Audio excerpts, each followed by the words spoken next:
नमो भगवते वासुदेवाय। आज सर्वप्रथम आप सभी को होलिका दहन पर्व की हार्दिक शुभकामनाएं। होली का पर्व फाल्गुन मास की पूर्णिमा को मनाया जाता है। होली से 8 दिन पहले होलाष्टक प्रारंभ होता है और इन होलाष्टक अर्थात 8 दिनों में किसी भी प्रकार का कोई भी शुभ कार्य नहीं किया जाता है।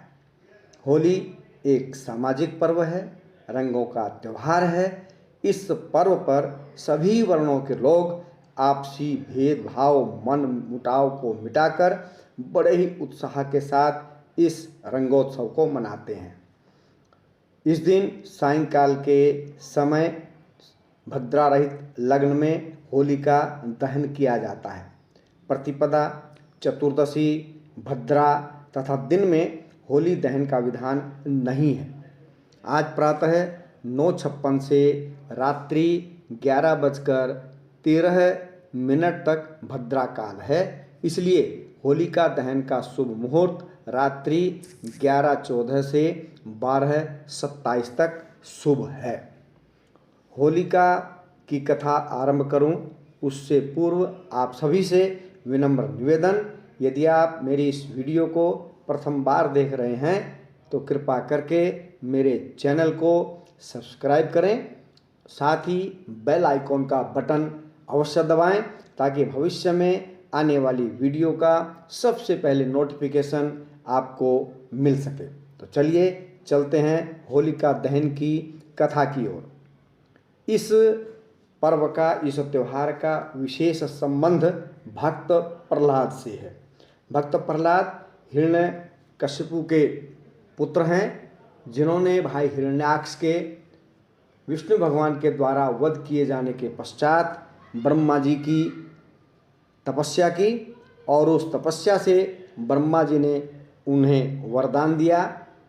और वरदान भी ऐसा कि हिरण्यकशिपु ने जो मांगा वो इस प्रकार, न दिन में मरूं, न रात में मरूं, न आकाश में मरूं, न पृथ्वी पर मरूं, न दिन में मरूं, न रात में मरूं, न इन 12 महीनों में मरूं।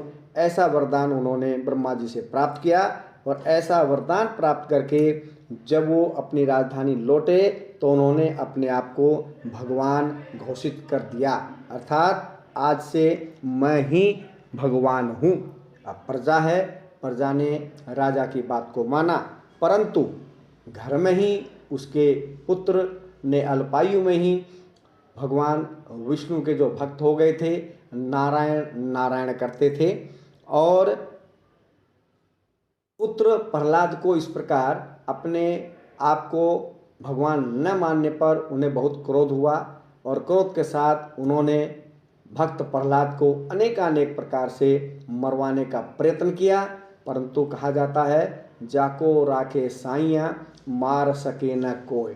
तो अनेकानेक उपाय करने के पश्चात भी जब भक्त प्रहलाद को वह मार नहीं सका तो एक दिन वह अपने राजमहल में उदास बैठा था। तभी उसकी बहन होलिका ने प्रवेश किया और भाई को उदास देकर के पूछा कि हे भाई, ऐसी क्या बात है जिसके कारण आप इस उदासी के घेरे में पड़े हुए हो।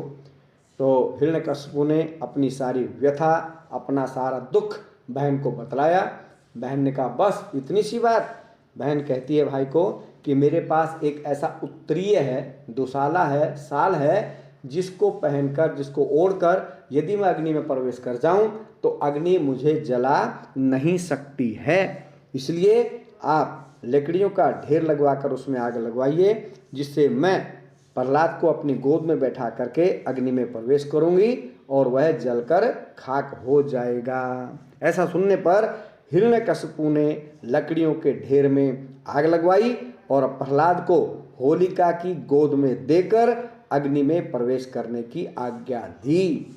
होलिका ने अग्नि में प्रवेश किया, परंतु उसी समय भगवान की माया, हवा ऐसी चली कि वह उत्तरीय, वह दुशाला होलिका से उतर गया और भक्त प्रहलाद को उसने ढक लिया, जिसके कारण भगवान की कृपा से होलिका जल गई और भक्त प्रहलाद बच गया।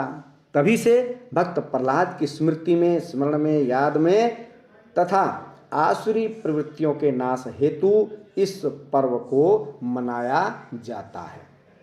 अगले दिन रंगोत्सव, फागोत्सव बहुत ही हर्षोल्लास के साथ हम सभी मनाते हैं, परंतु एक बात का हम विशेष ध्यान रखें, रंगों का चुनाव बड़ी सावधानी से करें, क्योंकि आजकल रंगों में अनेकानेक प्रकार के केमिकल मिलाए जाते हैं या मिलाए जा रहे हैं, जिससे चर्म रोग होने के साथ साथ अन्य रोगों के होने का भी खतरा रहता है। इसलिए अपने बच्चों के लिए यदि आप खरीदारी कर रहे हैं या कर चुके हैं तो बड़ी सावधानी से रंगों का प्रयोग करें। होली का त्यौहार बसंत ऋतु में नई फसलों के साथ धूमधाम से मनाया जाता है और यह ऊर्जावान त्यौहार पर्व सृजन, संस्कृति और सौहार्द का प्रतीक भी है। सर्दियों की विदाई के साथ फाल्गुन में गर्मियों की दस्तक दी जाती है। मौसम में बदलाव होने के कारण हमारे शरीर में भी अनेकानेक बदलाव होते हैं। वायुमंडल और शरीर में जीवाणुओं और कीटाणुओं की उपस्थिति बढ़ने लगती है। ऐसे में होली एक ऐसी ऊर्जा लेकर के आती है कि शरीर और मन आलस्य को छोड़कर सक्रिय हो जाता है। होलिका दहन के वक्त उसके आसपास का तापमान लगभग 50 से 60 डिग्री सेल्सियस तक होता है। अग्नि उत्सर्जित ताप के कारण, अग्नि के कारण उसकी परिक्रमा करने से शरीर और वातावरण के हानिकारक जीवाणु और विषाणु निष्क्रिय हो जाते हैं, नष्ट हो जाते हैं। इस तरह से यह परंपरा हमारे वायुमंडल के साथ साथ हमारी शुद्धि की भी प्रक्रिया है। होली की आग हमारी रोग प्रतिरोधक क्षमता को बढ़ाती है।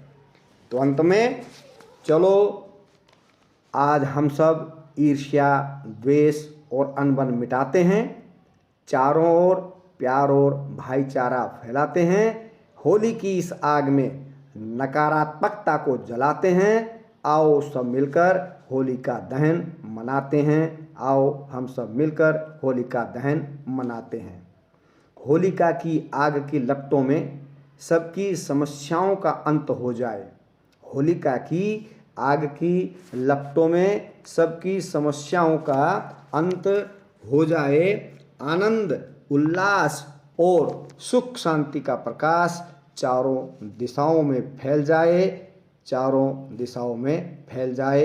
इन्हीं शुभकामनाओं के साथ एक बार फिर से आप सभी को होलिका दहन पर्व की हार्दिक शुभकामनाएं। बोलिए होली के रसिया की जय।